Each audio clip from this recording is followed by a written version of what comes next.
Hello বন্ধু সকল, কি অবস্থা সবার? আজকে তোমাদের দেখাবো আমাদের আশেপাশের প্রতিবেশীদের। এরা খুব স্পেশাল প্রতিবেশী, বুঝছো?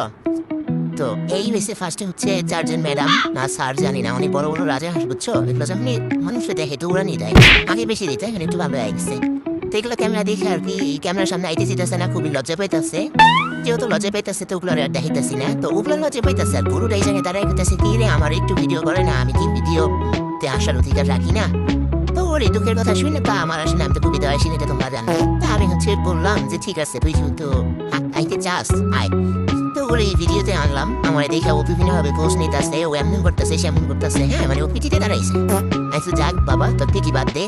তো অনেকক্ষণ ওর লগে আমার মানে চোখে চোখে কথা হয়েছে। হওয়ার পরে আমি বুঝলাম যে ও হয়তো আমার কাছে খাইতে চায়, তো আর একটু খাবার দিলাম, কিন্তু খাইতে খেতে না আমার হাত পর্যন্ত যায় পড়ে। না তোরে তো তাইলে আর বেশিক্ষণ খাওয়ান দেওয়া যাবো না, তোর যে অবস্থা রেখেছি এমনি যা তোর আর খাওয়ানি দিতাম না। ওর খাওয়া দাওয়া শেষ করে ওইখান থেকে ফেরত আসলাম। ফেরত আসার পরে রাস্তায় যে আরেক প্রতিবেশীর সাথে দেখা। তো দেখো উনি হচ্ছে এটা কি বলে বড় গামলা নাকি, এটার ভিতরে দুইটা বসে আছে, মানে ওইটার ভিতরে ঢুকে ওইটার ভিতরে পানি খাই করু, আর ওইটার ভিতরে দুইটা বসে আছে। মানে ওর খুব আর কি স্বাচ্ছন্দ্য বোধ করে ও এখানে। আমায় দেখে বাবু ও আবার হাসির মতো সরম পায়, ও ক্যামেরার সামনে আসবে না কোনোভাবেই। তো আমার দেখে এই যে ওর একটা স্পেশাল রুম আছে, গেস্ট রুম, ওই গেস্ট রুমে গেল।